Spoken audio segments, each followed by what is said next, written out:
ሰላም ጤና ይስጥልኝ የተከበራችሁ የአሚኮ ወቅታዊ ተከታታዮቻችን እንደምን ሰነበታችሁ።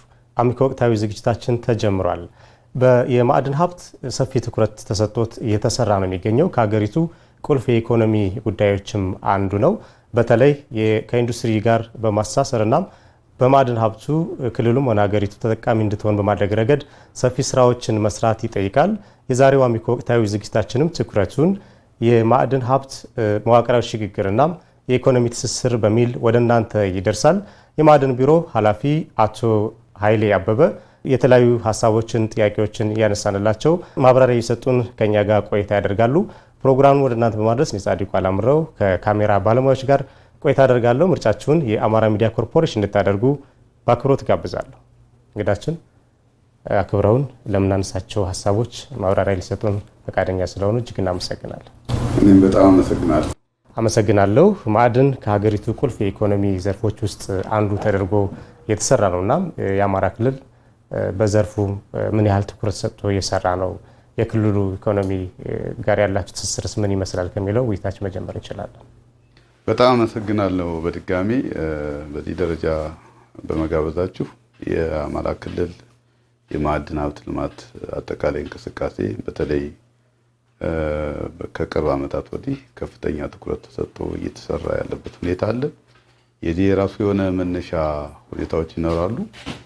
በተለይ በመደመር መንግስት እይታ የማዕድን ሂደቶች እንደ ሀገር አጠቃላይ ዘርፉን ሊቀይሩ በሚችሉ መንገድ ተቃኝተው እየተመሩ ነው የሚገኙ። በክልላችንም በተመሳሳይ መንገድ ከዛ የተቀዳ የማዕድን ትኩረቶች በልዩ ልዩ መንገድ መገለጫዎች ላይ ታሳቢ ተደርጎ እየተሰራ ይገኛል። እንግዲህ ማዕድን ዘርፍ በምን ያህል ደረጃ ትኩረት ተሰጥቷል ከተባለ አንድ ሶስት ነገሮችን አንስተን የትኩረቱን መጠን ማየት ይቻላል። የመጀመሪያው እይታ ላይ ነው። ከአጠቃላይ ፐርሰፕሽኑ ምን ይመስላል የሚለው ነው። ሁለተኛው ነገር የመዋቅርና የአደረጃጀት በተመለከተ ነው። ሶስተኛው ደግሞ የአመራር ክትትል እና የአቅም ግንባታና ልዩ ልዩ ድጋፎች ምን ይመስላሉ። እንግዲህ እይታ ስንል አጠቃላይ የእይታ ለውጥ ምንድነው ያመጣው ፓራዳይም ሽፍት በማዕድን ዘርፍ ላይ በአስተሳሰብ በአመለካከት ደረጃ ምን ለውጥ መጥቷል የሚለውን ማለት ነው። ከዚህ ቀደም ማዕድን ሲባል ብዙ አንደኛ የግንዛቤ ችግር አለ፣ የእውቀት ችግር አለ፣ የመረጃ ችግር አለ። ማዕድን በአገሪቱ ላይ ቢለማ ማልማት አለማልማት አከራካሪ ጉዳዮች ሆነው መጥተዋል እና በዚህ ምክንያት ብዙ ትኩረት ያልተሰጠበት ሁኔታ እንደነበረ ይታወቃል። ከለውጥ ማግስት በኋላ ግን በመንግስታችን ባካሄዳቸው ሪፎርሞች ያስተሳሰብ ለውጦች መጥተዋል። የመጀመሪያው ማዕድን ላይ የታየው ለውጥ የእይታ ለውጥ ነው። ማዕድንን ከእርግማንነት ወደ በረከትነት እንቀይራለን ብሎ መንግስት ባሰበው መሰረት አሁን የማዕድን ሀብት እንደ ሀገር የማዕድን ሀብት እንደ ክልል ከእርግማንነት ወደ በረከትነት ተቀይሮ በፊት የጭቅጭቅ የግጭት መንስኤ የመናኮሪያ መንስኤ ሊሆን ይችላል ተብሎ ታስቦ ድፍን ያለ ነገር ነበር። አሁን ግን የለም። የመበልጸጊያችን የማደጊያችን እንዲሁም የህብረታችን የመጠናከሪያችን የመዋቅራዊ ሽግግር ግብዓት ነው በማገልገል ትልቅ ድርሻ ይኖረዋል በሚል ማዕድን ሀብታችን አንዱ የኢኮኖሚ ዋልታ በማድረግ ቀደም ሲል እንደገለጽከው ከአምስት የኢኮኖሚ ምሰሶዎች አንደኛው የማዕድን ዘርፍ እንዲሆን ተደርጓል። ይህ አስተሳሰብ ለውጥ ይሄ እይታ ለውጥ በሁለተኛው መመዘኛ በተሰጠው ትኩረትም የራሱ ፋይዳ አለው ማለት ነው። ሁለተኛው የመዋቅርና የአደረጃጀት ነው። የመዋቅርና የአደረጃጀት ለውጥ የሚመጣ ከአስተሳሰብ ለውጥ ተነስቶ ነው። ለምሳሌ መዋቅሩ ምን ያህል የመፈጸም የማስፈጸም ብቃት አለው? የመዋቅሩ ተደራሽነት የደረጃ ነው በየአስተዳደር ከሉ ይህን ተግባራት ለማሳካት የተሰጠውን ተልዕኮ ለማሳካት በሚችልበት ደረጃ ነው ወይ ሲባል በፊት አልነበረም፣ አሁን ግን ነበር። ለምሳሌ በፊት አሁን ብዬ የማወዳደረው የትኩረት መጠኑን ለማሳየት ነው። ለምሳሌ ቀደም ሲል ገና ይሄ ክልል ሲዋቀር መጀመሪያ ላይ እንደ ቢሮ ይታይ ነበር ማለት ትንሽ ቆየና ኤጀንሲ ሆነና ጽህፈት ቀጥሎ ደግሞ ጽህፈት ቤት ሆነ። ከዛ ደግሞ ማስፋፊያ ተባለ። እየቀነሰ ነው የመጣ። ልክ እንደ ክልል ብትወስደው እሱ ብቻ አይደለም። ለምሳሌ መጀመሪያ ላይ ራሱን የቻለ ተቋም ነበር። ኋላ ላይ ከግብርናና ገጠር ልማት ቢሮ ውስጥ ገባ። በ5 ዓመቱ መጨረሻ ላይ ደግሞ ከውሃ ቢሮ ውስጥ ገባ። እንደገና በ5 ዓመቱ መጨረሻ ላይ ቀደም ሲል ቴክኒክና ሙያ ቢሮ የሚባለው አሁን ስራና ስልጠና ቢሮ ስለሆነ ቀጥሎ ደግሞ በኢንዱስትሪና ኢንቨስትመንት ቢሮ ስለሆነ በየ5 ዓመቱ መርሃ ግብር ከአንዱ ቢሮ ወደ አንዱ ቢሮ ሲላጋ ወይም ደግሞ አንዱ ቢሮ የነበረውን ወደ ሌላ ቢሮ እየሄደ ነበር የነበረው። አሁን ያተቀየረው ራሱን የቻለ አስፈጻሚ መስሪያ ቤት በክልል ደረጃ በዞን ደረጃ በወረዳ ደረጃ ጽሕፈት ቤት ተቋቁሞበት ይሆናል። ይሄ መዋቅር መቻል ይሄ አደረጃጀት መቻል ስራዎችን ለማሳለጥ ተግባራዎችን ለመፈጸም ትልቅ ድርሻ አለው ማለት ይሄ ሁለተኛው የትኩረት ማሳያ ነው። ሶስተኛው የአመራር ክትትል የአመራር ድጋፍ የማስፈጸም አቅም ግንባታዎችን በማሻሻል ደረጃ ራሱ ህግ ማውጣት እንደተጠበቀ ሆኖ ለምሳሌ በእያንዳንዱ ጉዳዮች ላይ የመወሰን እንዲወስን እድል የመፍጠር መመሪያዎችን የማውረድ የራሱ አሰራሮችን የመዘርጋት የቴክኒካል ድጋፍ የበጀት ድጋፎች በዘርፉ ላይ ልዩ ልዩ ጥናቶች እንዲደረግ አስፈላጊውን የሆነ ነገሮች ማገዝ ሌላው እይታ ነው ማለት። ስለዚህ ከእይታ ከመዋቅር አደረጃጀት ከአመራር ትኩረት አኳያ ሲታይ የማዕድን ዘርፉ በክልላችን ትልቅ ለውጥ ላይ እንዳለ ያሳያል ማለት። ማዕድንና ኢኮኖሚ የክልሉ ኢኮኖሚ ያላቸውን ትስስር እንዴት ነው የሚገለጸው? ወደ ትስስሩ ከመግባታችን በፊት 5-6 ተግባራትን ያከናውናል። ቤዚካሊ የመጀመሪያው ነገር በክልላችን ምን አይነት ማዕድኖች አሉ የሚለውን ማወቅ ነው። በክልላችን ምን አይነት ማዕድኖች ማዕድናትን ለማወቅ ደግሞ የአለቶች ስርጭት ምን ይመስላሉ? ምን አይነት አለት በክልላችን አለ? ለምሳሌ አጠቃላይ የጂኦሎጂካል ማፒንግ የሚባለው አጠቃላይ የማዕድን ዳሰሳና የካርታ ስራ በተመለከተ አለቶች ላይ የተመሰረተ ነው። በአማርኛ ቅልጥ አለት፣ ዝቅጥ አለት እና ለውጥ አለት ተብሎ ይገለጻሉ። ኢግኔስ ሮክ፣ ሜታሞርፊክ፣ ሴዲመንታሪ ሮክ ተብሎ የሚገለጹት ማለት ነው። ከነዚህ ነው ማዕድናት በአብዛኛው ምትስስር ያለው። በአማራ ክልል ላይ ለምሳሌ የመጀመሪያው ስራ ይሄንን የስነ ምድር ካርታ ስራዎች ጥናት ማካሄድ ነው። የጂኦሎጂካል ማፒንግ የሚባለው ማለት ነው። ሁለተኛው የሚሰራው የማዕድን አይነትን፣ ክምችትን፣ መጠንን፣ ደረጃን መለየት ነው። ዝርዝር ጥናት ማከናወን ማለት ነው። በዚህ ረገድ ለምሳሌ ምን አይነት ማዕድን የት አካባቢ ይገኛል፣ በምን አይነት መጠን፣ በምን አይነት ደረጃ የሚለውን የመለየት ስራ ይሰራል ማለት ነው። ይሄኛው ጂኦሎጂካል ኤክስፕሎሬሽን ተብሎ ይጠራል። በአብዛኛው የማዕድን አይነቶች መጠናቸው፣ ክምችታችን የምንለይበት እነዚህ ጥናቶችን ማከናወን ትልቁ ተግባር ነው። ማፒንግ ስራውን ኤክስፕሎሬሽን። ከዛ ቀጥሎ የማዕድን ኢንቨስትመንት ነው ከኢኮኖሚ ላይ የሚያዙ። ከተጠና በኋላ እነዚህ ማዕድኖች ተጠኑ፣ ተገኙ፣ ምን ላይ ይውላሉ፣ ምንድነው ጠቀሜታቸው፣ በምን ያህል ደረጃ መጠን፣ ለማን ቢሰማራበት የበለጠ ውጤታማ ይሆናል፣ እንደ ሀገር እንዴት ለውጥ ሊመጣ ይችላል የሚባለው አጠቃላይ ከማዕድን ኢንቨስትመንት ላይ የተያዙ ስራዎችን ይከናወናሉ። ይሄ ከኢኮኖሚ ላይ የሚያዘው ነው። ሌላኛው ተግባር የማዕድን አጠቃላይ አስተዳደሩ ህጋዊነትን ማስፈን እና አጠቃላይ ግልጸኝነት፣ ተጠያቂነትና የህዝብ ተጠቃሚነትን የሚያረጋግጥ የሬጉሌሽን ስራ ያከናውናል ማለት ነው። አምስተኛው ተግባር ከላቦራቶሪ ላይ ከጂኦ ሃዛርድ ላይ የተያያዘ ተግባራትን ያከናውናል። ቢሮ እነዚህን በቤዚካሊ የሚያከናውናቸው ተልእኮዎች ናቸው። 5 ተልእኮዎች ላይ የተመሰረተ ከማዕድን አጠቃላይ ኢኮኖሚ ትስስርና ትሩፋት ላይ ተያይዞ ቀደም ሲል እንደተገለጸው መጀመሪያ የኛ ክልል አንደኛ የብልጽግና የካፒታል ምንጭ ማድረግ ተልእኮ ነው በተልእኮ ደረጃ። ሁለተኛ ደግሞ ማዕድን አዲስ የንጋት ተስፋ ለክልላችን ብለን እየሰራን ያለ ነው። የኢኮኖሚ ትስስሩ ስንመለከት 6 እንትኖች አሉ፣ ትሩፋቶች አሉት። የመጀመሪያው የስራ ዕድል መፍጠር፣ የማዕድንን ተጠቅሞ የስራ ዕድል እንዲፈጠር እናደርጋለን። ሁለተኛው የውጭ ምንዛሪ ግኝትን ማጠናከር፣ ማዕድናትን በማውጣት በማቅረብ የውጭ ምንዛሪ ግኝትን እንዲያጠናክማል። ሶስተኛ ከውጭ የሚገቡ ምርቶችን በሀገር ውስጥ ማዕድን ምርቶች መተካት፣ የውጭ ምርቶችን መተካት።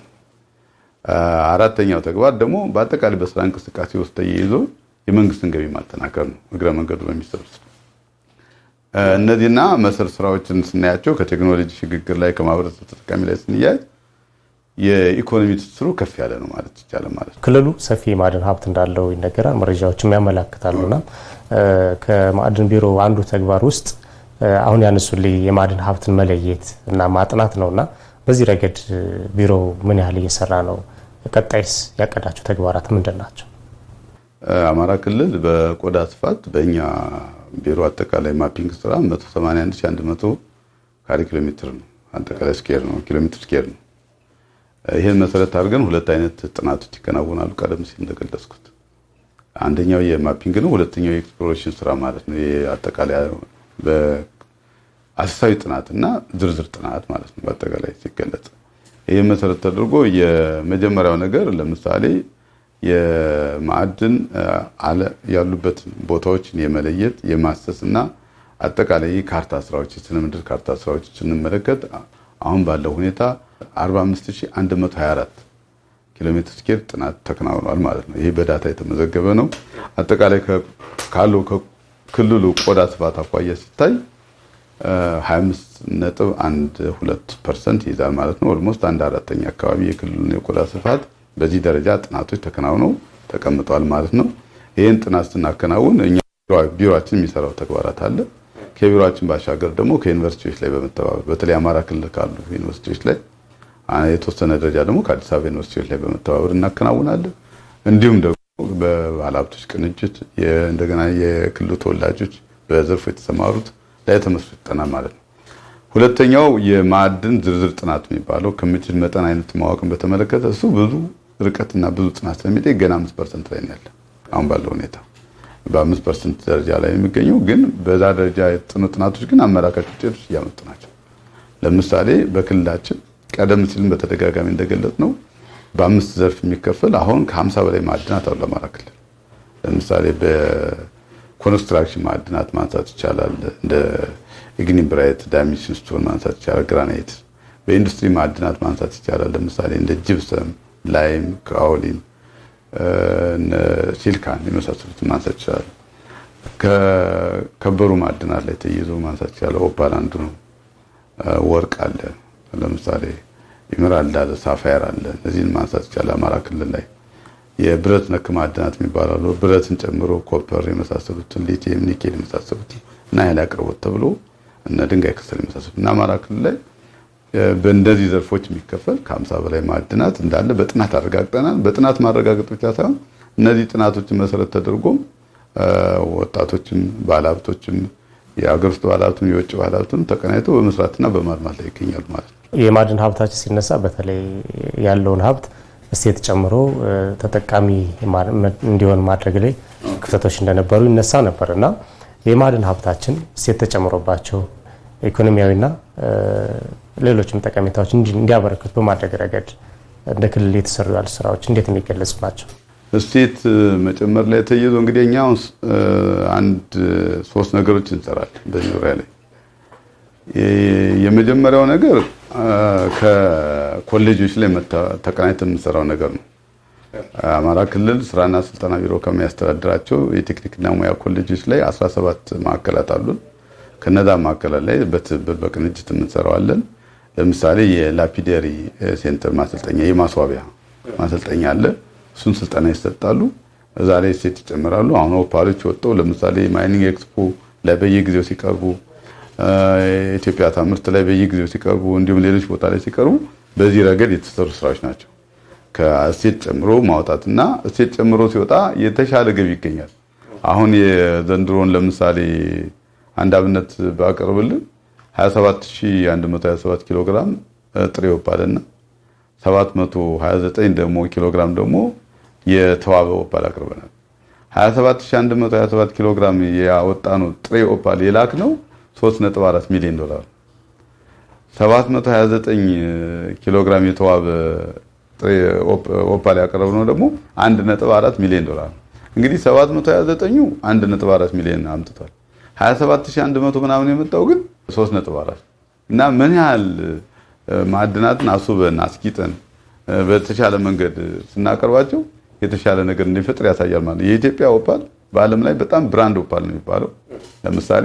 ነገር ግን በአጠቃቀም ደረጃ አሁን እዚህ ከመንዝ ጀምሮ እስከ ደላንታ አጠቃላይ ቤልት አለው ከሰሜን ሸዋ እስከ ደቡብ ወሎ በተሰሚ ኤክስቴንት ደቡብ ጎንደር አካባቢ አለ ጋይንትን ይዞ እንዲሁም ደግሞ ወንበርማ አካባቢ ምዕራብ ጎጃም አካባቢ ይገኛል።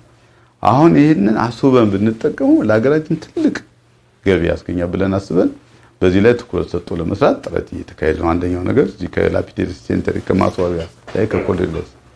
ሁለተኛው ነገር ቅድመ ማሸግ የሚባል አለ። ቅድመ ማሸግ ለማጣራት ለምሳሌ ወደ ማኑፋክቸሪንግ ከመግባታቸው በፊት አጥርተን የምናቀርበው ነገር ማለት ነው።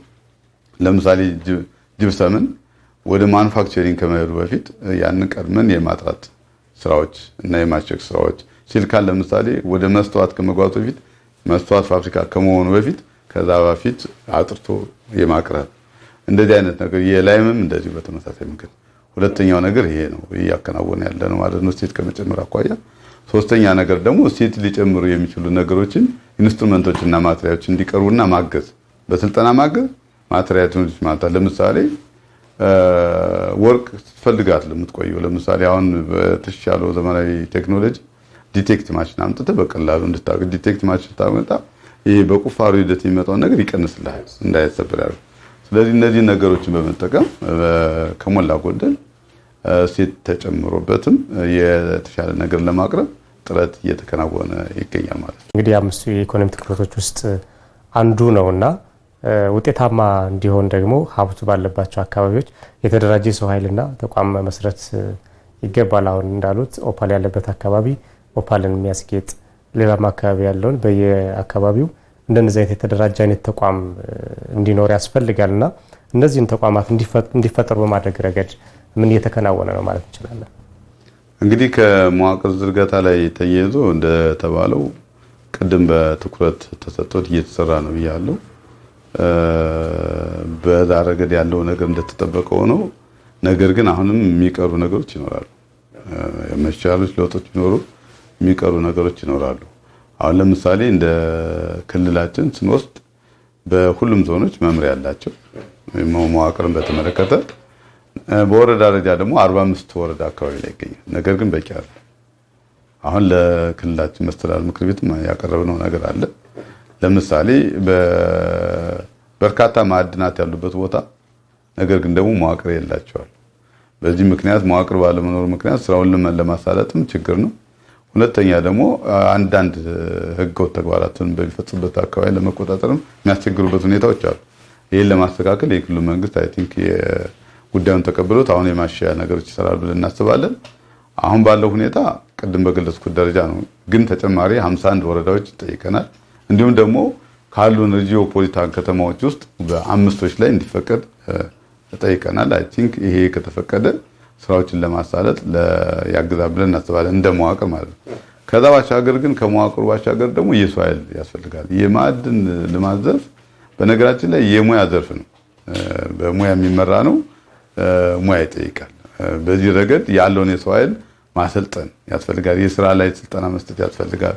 ከዩኒቨርሲቲዎች ላይ በመተባበር በጣም ኤክስፒሪየንስ ልምድ ካላቸው ሰዎችን በመጋበዝ ያስፈልጋል። እርስ በርስ ስልጠናዎች እንዳሉ ሆኖ ከዛ ባሻገር ደግሞ በልምድ በረዘም ላለ ጊዜ ደግሞ ከከፍተኛ ትምህርት ተቋማት ላይ በመነጋገር ማሰልጠን ያስፈልጋል። ለምሳሌ በማይኒንግ ኢንጂነሪንግ ከፍ ያለ ቁጥር ያላቸው የተማሩ የአማራ ክልል የሚያገለግሉ ምሁራን ወይም ደግሞ በዘርፉ የተማሩ ሙያተኞች ያስፈልጋሉ።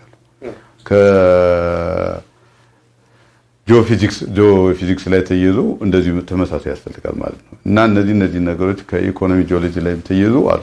እነዚህ ነገሮች ደግሞ ለማሰልጠን የተወሰነ እያስገባን ከዩኒቨርሲቲዎች ላይ በመተባበር እያከናወን የምንሄድበት ሁኔታ አለ። ሁለተኛው ነገሮች እነዚህ ናቸው። ሶስተኛ መዋቅር የሚያጠናክረው ቴክኖሎጂ በቴክኖሎጂ መደገፍ አለበት። ይሄ ዘርፍ በቴክኖሎጂ ከተደገፈ ውጤታማ ይሆናል። በቴክኖሎጂ ከተደገፈ ውጤታማ የሚሆንበት አንደኛ ስራውን በጣም ያቀለዋል፣ ፍለጋውንም በጣም ያቀለዋል። ሶስተኛ የሚገኙ ማዕድኖችም ለጉዳት እንዳይዳረጉ ያደርጋል። እንደገና ለጉዳት እንዳይዳረጉና በተገቢ መንገድ ከተቀመጡ ደግሞ የተሻለ ዋጋ እንዲያወጣ ያደርጋል ማለት ነው።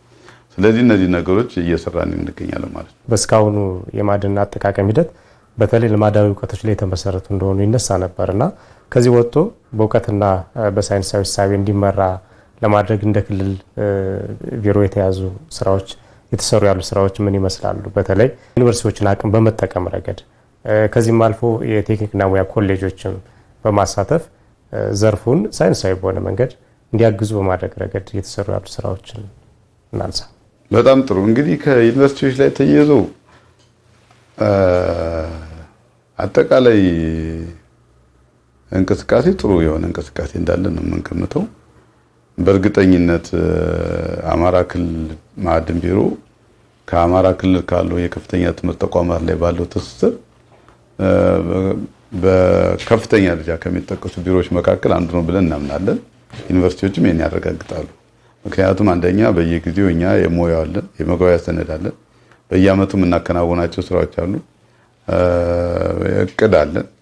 በእቅዳችን መሰረት እንገመገማለን፣ መረጃ እንቀያየራለን፣ ለሚቀጥለው ደግሞ እንዘጋጃለን ማለት ነው። በዚህ ረገድ ከሁሉም ዩኒቨርሲቲዎች ላይ ጥሩ ግንኙነት አለ። መጀመሪያ ላይ ከጎንደር፣ ከባህር ዳር፣ ከወልዲያ፣ ከወሎ ዩኒቨርሲቲ ላይ፣ ከደብረ ብርሃን ላይ ነበር የጀመርነው። አሁን በሁሉም ዘንድ አጠናክረን የቀጠልንበት ሁኔታ እንዳለ ነው የሚያሳይ። ስለዚህ ከዚህ አኳያ ሲታይ አሁን የማዕድን ስራ ዘልማዳዊ ወይም ደግሞ በልምድ አከናውን አካሄድ ይሁን ከተባለ ብዙም አያስኬድ።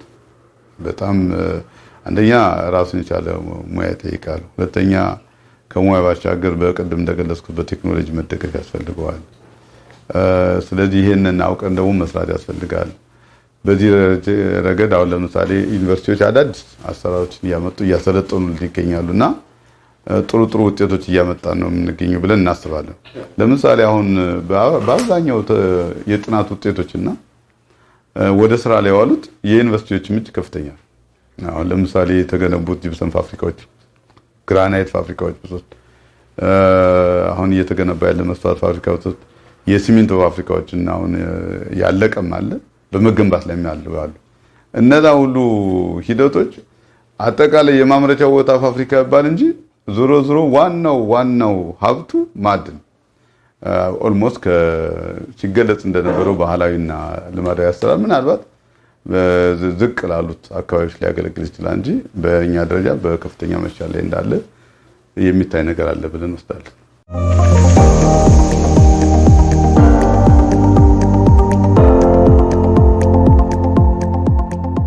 የተከበራችሁ አሚኮ ወቅታዊ ተከታታዮቻችን እየተከታተላችሁ ያላችሁት የወቅታዊ ዝግጅታችን ነው። የዛሬው ወቅታዊ ዝግጅታችን ደግሞ ትኩረቱን የማዕድን ልማት መዋቅራዊ ሽግግርና የኢኮኖሚ ትስስር በሚል ወደ እናንተ እየደረሰ ነው ያለው። አጠቃላይ እንደ ክልል ለማዕድን የተሰጠው ትኩረት እንዲሁም ደግሞ እየተሰሩ ያሉ ስራዎችና ቀጣይ የሚጠይቁ ስራዎችን በተመለከተ የአማራ ክልል ማዕድን ቢሮ ኃላፊ አቶ ኃይሌ አበበ መረጃዎችን እየሰጡ ነው። አሁንም ውይይታችን ይቀጥላል። ምርጫችሁን የአማራ ሚዲያ ኮርፖሬሽን እንድታደርጉ በድጋሚ ጋብዛለሁ። ማዕድን ሰፊ ኢንቨስትመንት የሚጠይቅ ነው። በተለይ በዚህ ዘርፍ ኢንቨስት ለማድረግ የሚመጡ በርካታ አካላት ይኖራሉና በዚህ ጊዜ ፕሮጀክቶችን በመገምገም ረገድ ምን ያህል በጥንቃቄ የተሰራ ነው? የፕሮጀክቶች ግምገማስ ስራዎችስ ምን የሚያሳዩ ናቸው የሚለውን ውይይታችን መቀጠል እንችላለን። የማዕድን እንደተባለው ሰፊ ኢንቨስትመንት ይጠይቃል። ከፍተኛ የሆነ መዋዕለ ንዋይ ስለሚጠይቅ በዛ ደረጃ ስራዎችን በአግባቡ መስራት ያስፈልጋል ማለት ነው። ነገር ግን ከዛ በፊት የማዕድን ኢንቨስትመንት ሌሎችን ኬዞችን ታሳቢ ያደርጋል። ለምሳሌ ዘርፉ ከፍተኛ መዋዕለ ንዋይ ይጠይቃል የሚለው አንድ ነገር ነው። በዘርፉ ልማት ላይ መሰማራት አብዛኛውን ጊዜ አትራፊ ቢሆንም አንዳንዴ ደግሞ አክሳሪነት ያለው ይህንም ታሳቢ ማለት ይጠይቃል። ሁለተኛው የማዕድን ኢንቨስትመንት በመሰረታዊነት የህብረተሰቡ ይሁንታ ይጠይቃል። ዊዛውት ሶሻል ላይሰንስ ማዕድን ማልማት አይቻልም። ስለዚህ ይሄኛው ቤዚካሊ የሚታይ ነገር ነው ማለት ነው። የማዕድን ልማት ካለ ህብረተሰብ ይሁንታ የማይለማ ሀብት ነው። ሁለተኛው ነው። ሶስተኛው መሰረተ ልማት ይጠይቃል። መሰረተ ልማት የሚባለው መብራት ይጠይቃል፣ ውሃ ይጠይቃል፣ መንገድ ይጠይቃል። በትንሹ አብዛኛው የሚገኙበት ቦታ ከከተማ ራቅ ያሉ ብዙ ጊዜ ጎርጆችን፣ ሸለቆችን፣ ተራሮችን የተካተተ አካባቢ ነው ብዙ ጊዜ የሚገኝ ማለት ነው። ከዛ ባለፈ ደግሞ የፋይናንስ አቅርቦት ይጠይቃል። የቴክኖሎጂ፣ የሴኩሪቲ ለሁሉም ስለሆነ እነዚህን ታሳቢ ያደርጋል ማለት ነው። ለምሳሌ የፋይናንስ አቅርቦቱን ብንወስድ እስካሁን ድረስ በማዕድን ዘርፍ ላይ አማራ ክልል ላይ ብድር የሚሰጥ በተወሰነ መጠን የልማት ባንክ ነው። የሌሎች ንግድ ባንኮች እስካሁን ድረስ በዚህ ዘርፍ በማበደር በኩል በፋይናንስ በማቅረብ በኩል መሰረታዊ ችግር አለ። አሁን ይህንም ከሞላ ጎደል ከሚመለከታቸው አካላት ተነጋግረን አንዳንድ የንግድ ባንኮች ለመግባት ዝግጁ ናቸው። የንግድ ባንኮች የግል የንግድ ባንኮች ማለት ይሄ ነገር አለ ማለት ነው። ስለዚህ አንደኛው የታሳቢ ለምሳሌ በጥናት ወቅት ብዙ ቁፋሮ አለ፣ ብዙ ወጪ አለ፣ የላቦራቶሪ ወጪ አለበት። እንደገና ደግሞ ምናልባት ማዕድን ነክ ፋብሪካዎችን የሚያቋቁሙ ካሉ ከፍተኛ ወጪ ይጠይቃል። በነገራችን ላይ አሁን የሚሰሩ ስራዎች የማዕድን ግብዓት ተጠቅመው የሚቋቋሙ ማኑፋክቸሪንጎች እና የሌላ ጥሬ ዕቃ ተቋቁሞ የሚቋቋሙ ማኑፋክቸሪንግ ወይም ፋክተሪዎች እኩል አይደሉም በወጪ ደረጃ ማለት ነው። ለምሳሌ አንድ ግራናይት ፋብሪካ ላቋቁም ብትል በትንሹ 1.5 ቢሊዮን ብር ይፈጃል። የብረት ማቅለጫ ማቀነባበሪያ ብረትን ተጠቅሞ ማለት ነው ላቋቁም ቢባል ሚኒመም 2.5 ቢሊዮን ዶላር አካባቢ ይፈጃል። ሚኒመም ነው። አሁን ለምሳሌ ለሲሚንቶ ፋብሪካ በወቅቱ ሲያልቅ 33.4 ቢሊዮን ብር ነው ይፈጃል። በወቅቱ ባለው ዋጋ ማለት አሁን ቢመነዘር ደግሞ ከፍ ይላል ማለት ነው። የዛ ጊዜ ወደ 600 ሚሊዮን ዶላር ስለነበር ማለት ነው። እና እንደዚህ የጅብሰም ምናምን ስትራቴጂ ከፍ ያለው እና የማዕድን ነክ ማኑፋክቸሪንጎች ማዕድን ተጠቅሞ የሚሰሩ ነገር ከፍተኛ ወጪ የሚጠይቁ ናቸው ማለት ነው። ይሄን ታሳቢ።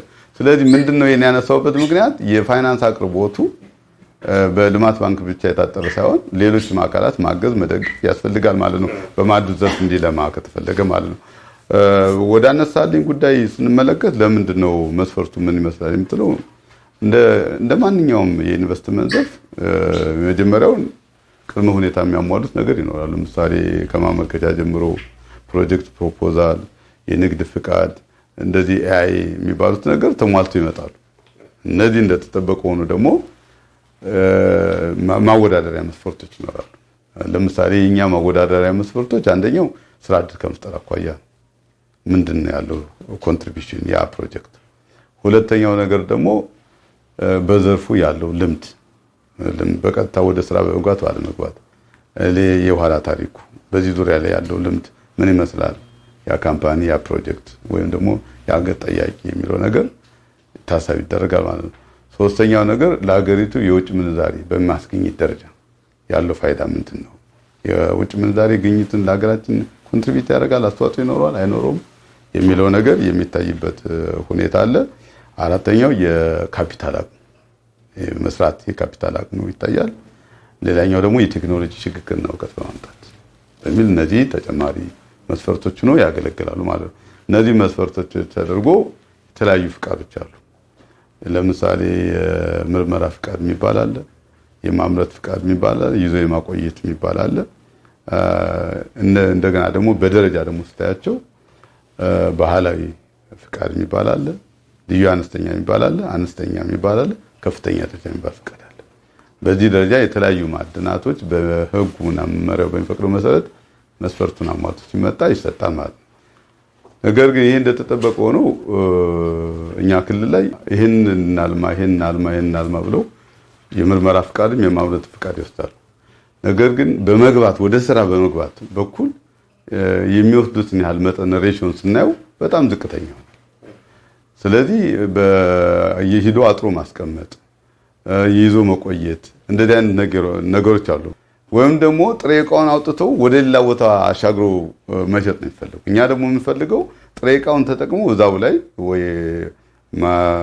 ለማኑፋክቸሪንግ ግብዓት እንዲሆን ወይም ፋብሪካ እንዲተከል ነው የምንፈልገው እና ለአካባቢው ስራ ዕድል እንዲፈጥር የቴክኖሎጂ ሽግግር እንዲያመጣ ነው የምንፈልገው።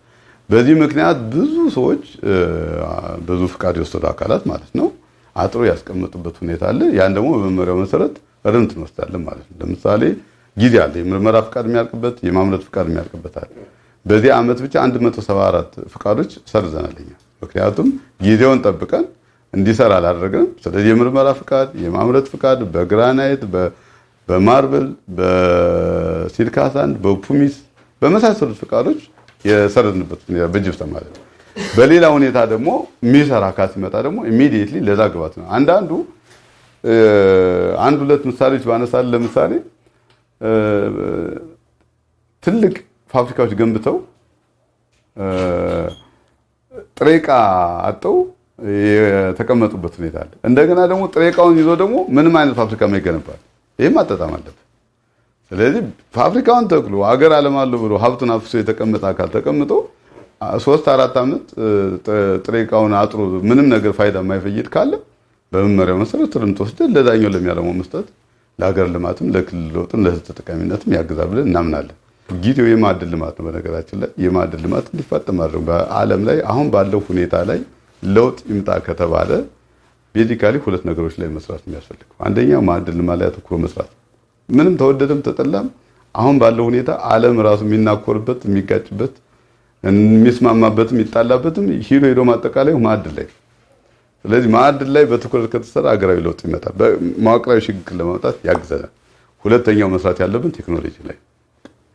ይሄ አንድ ሀገር ይቀየር ከተባለ እነዚህ ላይ ማተኮር ያለበት። ግብርና ጥሩ ነው፣ ለኢኩዊቲ ያገለግላል፣ አጠቃላይ ለኢኮኖሚው መሰረት ነው፣ ትክክል ነው፣ ይገባል። አጠቃላይ ለኢኮኖሚ ሽግግር ግን በማምጣት በኩል ግን እነዚህ ዘርፎች ላይ ማዕድንና ቴክኖሎጂ ላይ መስራት የሚያዋጣ ፈጣን ለውጥ ላይ ያሉ እነዚህ ናቸው። ስለዚህ ይህንን ታሳቢ ያደረገ ስራ እንድንሰራ ክልል ላይ እንሰራለን። ለምሳሌ በዚህ ዓመት እኛ ከ300 በላይ ደግሞ ፍቃድ ተሰጥቶ ከ300 በላይ በአነስተኛም በከፍተኛም በልዩ አነስተኛም ተሰጥቷል ማለት ነው። በዚህ ረገድ ነው እንግዲህ መስፈርቱን ቅድም ገልጫለሁ። አጠቃላይ ፍቃድና እንቅስቃሴ ሁኔታ ደግሞ ይሄን ይመስላል። ከስራ ዕድል ፈጠራ ጋርስ ምን ያህል የተናበበ ነው? በተለይ የስራ ዕድል ፈጠራ ስናነሳ በርካታ ተቋማት ተቀናጅተው የሚሰሩት ጉዳይ ነው።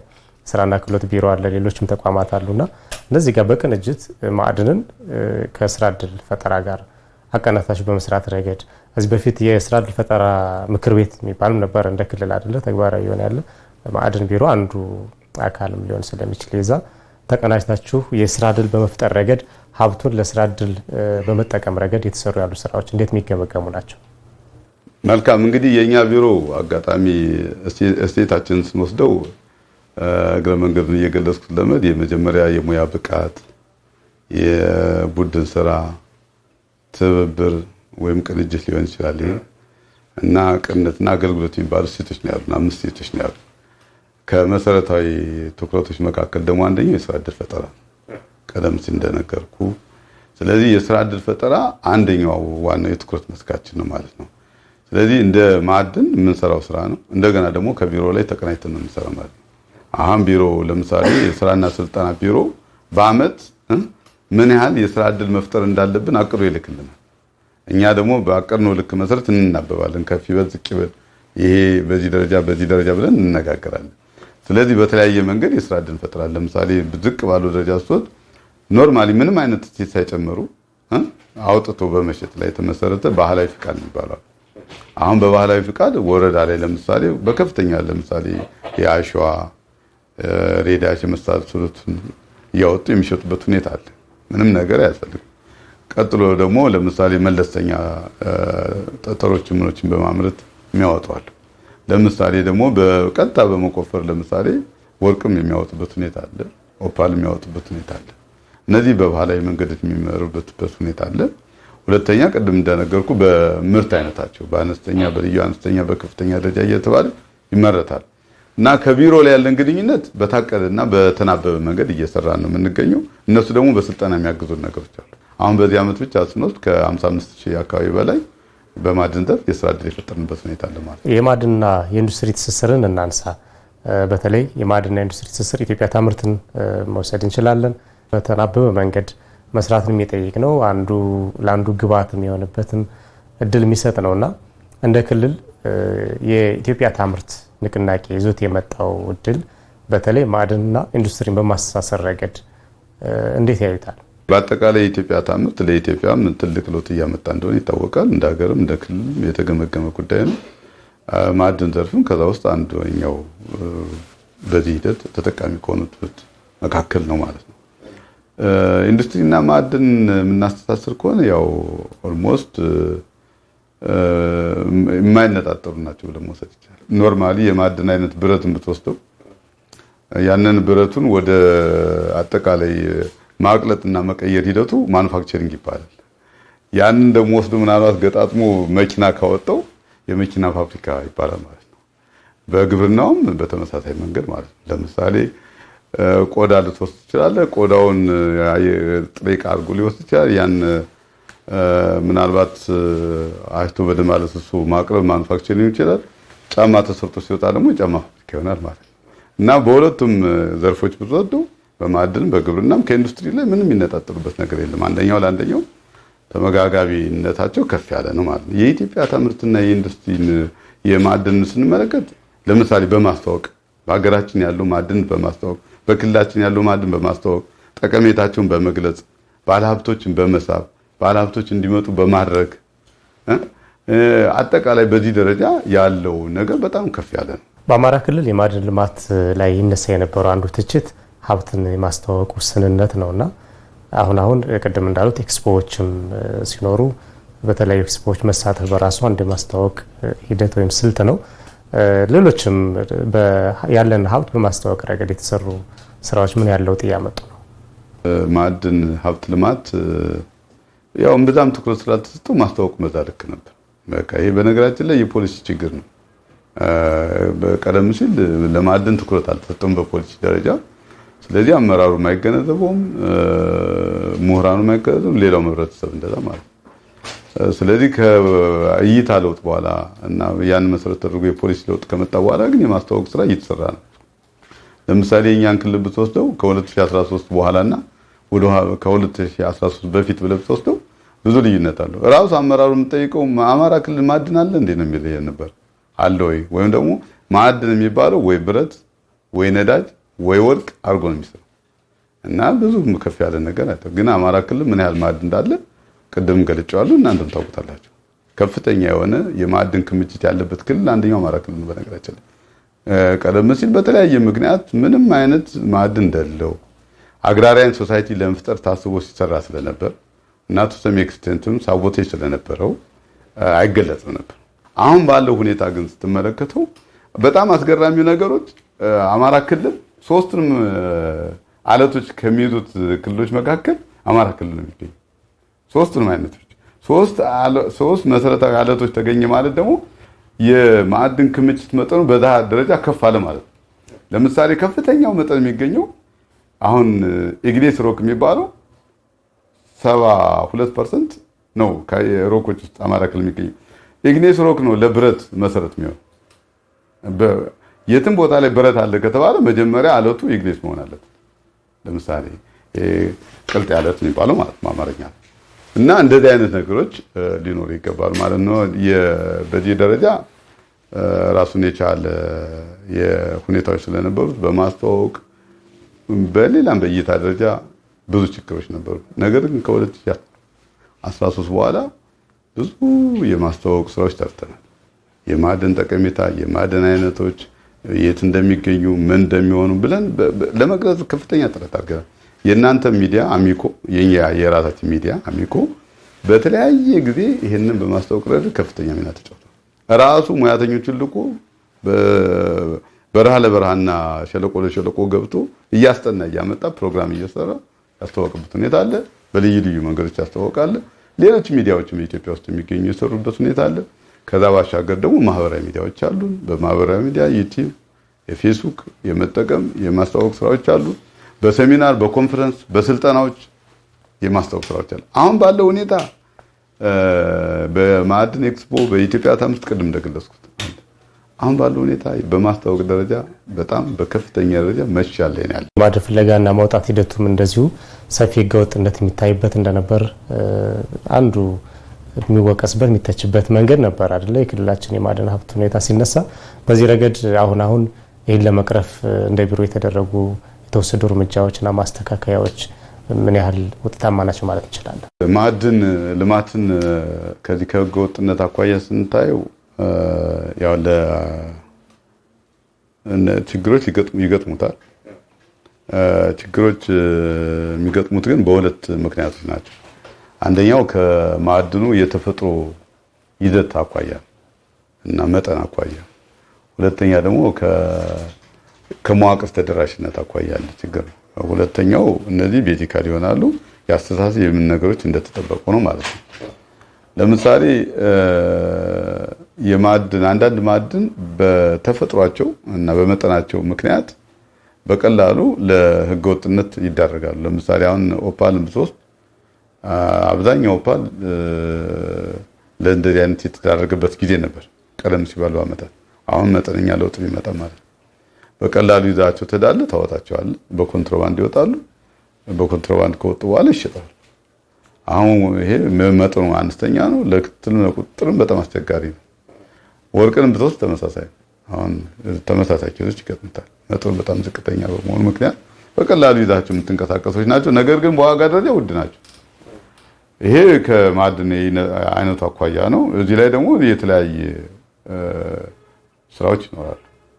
ሁለተኛው ደግሞ በመዋቅር ተደራሽነት አኳያ ነው። ለምሳሌ እኛ ክልል ላይ 45 ወረዳ ነው የመዋቅር ጽሕፈት ቤት የማዕድን ጽሕፈት ቤት ያለ።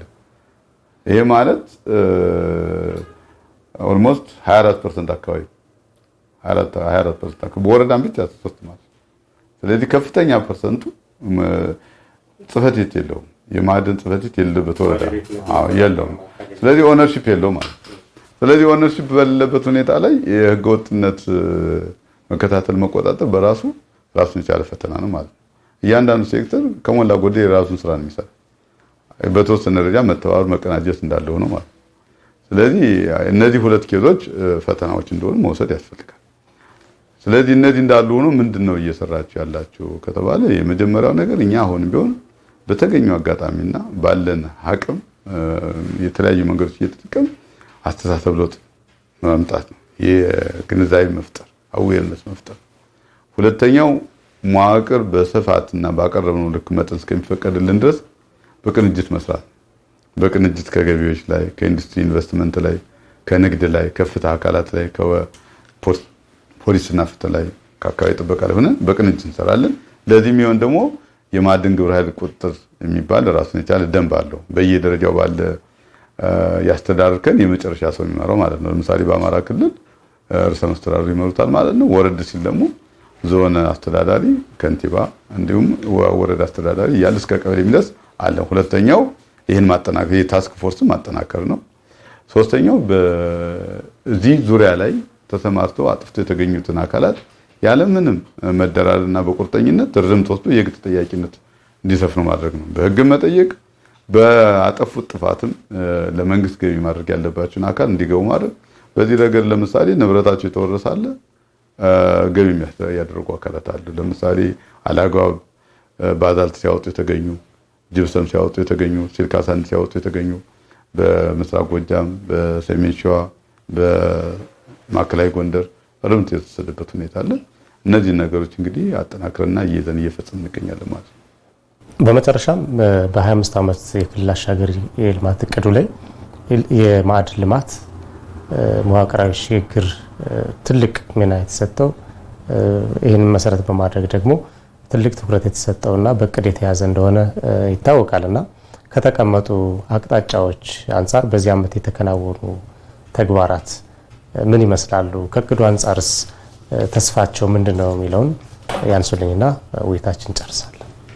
መልካም። እንግዲህ አጠቃላይ ከአሻጋሪ የእድገትና የዘላቂ ልማት እቅድ አኳያ እኛ የ25 ዓመት እቅድ አለን እንደ ቢሮ ከክልሉ የመነጨ ማለት ነው። እንደገና ደግሞ የስትራቴጂ እቅዶችም አሉ። እንደተባለው የማዕድን ዘርፍ ትልቅ ትኩረት ከተሰጠው አንዱ ነው። ትልቅ ትኩረት ተሰጥቶትም ስራዎችን በማከናወን ላይ ደረጃ ይገኛል ማለት ነው። ለምሳሌ በዚህ ዓመት የተከናወኑ ስራዎች ምን ይመስላሉ ከእቅዱ አኳያ ብለን ለተነሳው ነገር አንደኛ የጂኦሎጂካል ጥናት እና የካርታ ስራዎችን ማከናወን ነው። ይሄ በከፍተኛ ደረጃ ለመፈጸም ጥረት ተደርጓል ማለት ነው። ለምሳሌ ባለፈው ዓመት የጂኦሎጂካል ማፒንግ ስራችን 7000 አካባቢ ኪሎ ሜትር ስኩዌር ነበር የጥናት ያነው። በዚህ ዓመት የፈጸመው 13000 ኪሎ ሜትር ስኩዌር ነው። ይሄ ትልቅ ለውጥ ነው። ከእቅዱ ላይ አብሮ የሚሄድ ከአሻጋሪ እድገትና የዘላቂ ልማት እቅዳችን ላይ አብሮ ተናባቢ የሆነ አፈጻጸም ነው ያለ ማለት ነው። ሁለተኛው ነገር ከውጭ ምንዛሪ ግኝት ማስገኘት ላይ ተያይዞ ነው። ለምሳሌ በዚህ ዓመት አጠቃላይ ከኦፓል ከጥሬ ኦፓልና ከተዋበ ኦፓል እና ከወርቅ 61.4 ሚሊዮን ዶላር አማራ ክልል ኮንትሪቢዩት ያደረገው። ለምሳሌ 357 ኪሎ ግራም ወርቅ ነው ለብሔራዊ ያስገባል። ይሄ በጣም ራዲካል ለውጥ ነው። የባለፈውን ዓመት ስትመለከተው ለምሳሌ ወደ 97 ኪሎ ግራም ብቻ ነበር። ይሄ በወርቅ ብቻ ማለት ነው። ከኦፓል ላይ ተያይዞ ደግሞ ከፍተኛ የሆነ ኦፓል ነው ያመረትነው ዘንድሮ ወደ 27000 ኪሎ ግራም አካባቢ ኦፓል ነው የተመረተ ማለት ነው። ይሄም ከእቅዱ ላይ አብሮ የመድትሉ ከፍ ያለ ነው ማለት ነው።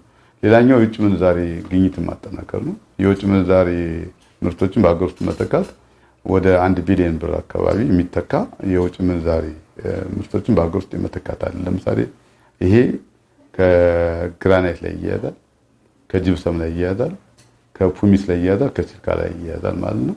እንዲሁም በተወሰነ ደረጃ ከድንጋይ ከሰል ላይ ማለት ነው። አሁን ከዚህ በፊት ለምሳሌ ግራናይት ሀገራችን ከውጭ ነበር የሚያመጣው፣ ከቻይና ከህንድ ነበር የሚያመጣው። አሁን ግራናይት ከውጭ አይመጣም፣ ሀገር ውስጥ ነው የሚመረተው። አብዛኛው ምርት ደግሞ የሚተካው የአማራ ክልል ነው። በዚህ አጋጣሚ አሁን የሚሰራበት መንገድም ኮሪደርም በሉት በአብዛኛው የአማራ ክልል ምርቶች ናቸው እየተመረቱ ያሉ። አሁን የድንጋይ ከሰልም በኩታበር አካባቢ ላይ እያመረትን እንገኛለን። ከዚህ በፊት ሀገሪቱ ከ300 ሚሊዮን ዶላር በላይ ለድንጋይ ከሰል ከቱርክ ከአርኤስኤ ከደቡብ አፍሪካ ታመጣ ነው። አሁን ያንን እየተካች ነው ያለችው እንደ ሀገር። አማራ ክልል ደግሞ የተወሰኑ ቦታዎች ላይ እያወጣን እንገኛለን ማለት ነው። ይሄ ሌላኛው ትልቅ ምርታ ነው ማለት ነው። እንዲሁም የተወሰኑት ደግሞ ጅብሰም ምናምን የመሳሰሉት ደግሞ ወደ ጎረቤት ሀገር የምንልክበት ሁኔታ አለ በአማራ ክልል ማለት። ስለዚህ ይሄ ሲታይ አንደኛው ግብዓቱ ነው እያገለገለና ውጤት እያመጣ ያለበት ሁኔታ አለ። ከስራ ዕድል ፈጠራ ላይም ተያይዞ እንደተገለጸው ቅድም ገልጬዋለሁ። በዚህ ዓመት ከ55,000 በላይ ወጣቶችን የስራ ዕድል የፈጠርንበት አለ። በተያያዘ ከሮያሊቲ ከማዕድን መሬት ክራይ ላይ ከምናምን ላይ ተያይዞ የመንግስት ገቢ ከማጠናከር አኳያ ለምሳሌ ባለፈው 127 ሚሊዮን ብር አካባቢ ነበር ያለው። አሁን በዚህ ዓመት ወደ 346 ሚሊዮን ብር አካባቢ ላይ ገቢ የተደረገበት ሁኔታ እና ምን ይመስላል እቅዳችንና የአፈጻጸም ሁኔታችን ስንል የዚህ ዓመትን እኛ የገመገምነው ተናባቢነት አለው። የአሻጋሪ እድገትና የዘላቂ ልማት ማዕድን አይነተኛ የኢኮኖሚ ሽግግር ለማምጣት መሰረት ይሆናል ብሎ አስቀምጦታል። የኢኮኖሚ ለውጥ ይምጣ ከተባለ ቅድም በገለጽኩት አባ ማዕድን አንደኛው ነው። ሌሎችም ዘርፎች እንዳሉ ነው። ስለዚህ ያንን በአሳካ መንገድ እየሄደ ነው አይደለም፣ ውጤት እያመጣ ነው አይደለም በሚለው ላይ ስንገመግም በጥናቱ በኢንቨስትመንት ዘርፉ በስራ ዕድል ፈጠራውን በውጭ ምንዛሬ ግኝቱም በውጭ ምርቶች በአገር ውስጥ በመተካትም አበረታች የሆነ እይታ ላይ እንዳለ ነው እኔ የምረዳው። የአማራ ክልል ማዕድን ቢሮ ኃላፊ አቶ ኃይሌ አበበ በነበረን ቆይታ እጅግ ደስተኛ ነኝ። በአሚኮ ወቅታዊ ተከታታዮቻችን ስም እጅግ አመሰግናለሁ። እኔም በጣም አመሰግናለሁ። የተከበራችሁ የአሚኮ ወቅታዊ ተከታታዮቻችን ስትከታተሉ የቆያችሁት አሚኮ ወቅታዊ ዝግጅታችን ትኩረቱን የማዕድን ልማት መዋቅራዊ ሽግግርና የኢኮኖሚ ትስስር ላይ አድርጎ ነበር። ፕሮግራሙ ወደ እናንተ በማድረስ እኔ ጻድቁ አላምረው ከካሜራ ባለሙያዎቹ ሄኖክ መዝገቡና ቤዛ ኩሉ ደጀን ጋር ቆይታ አደረግን። በሌላ ጊዜ በሌላ ርዕሰ ጉዳይ እንጠብቃችኋለን። ሰላም ቆዩ።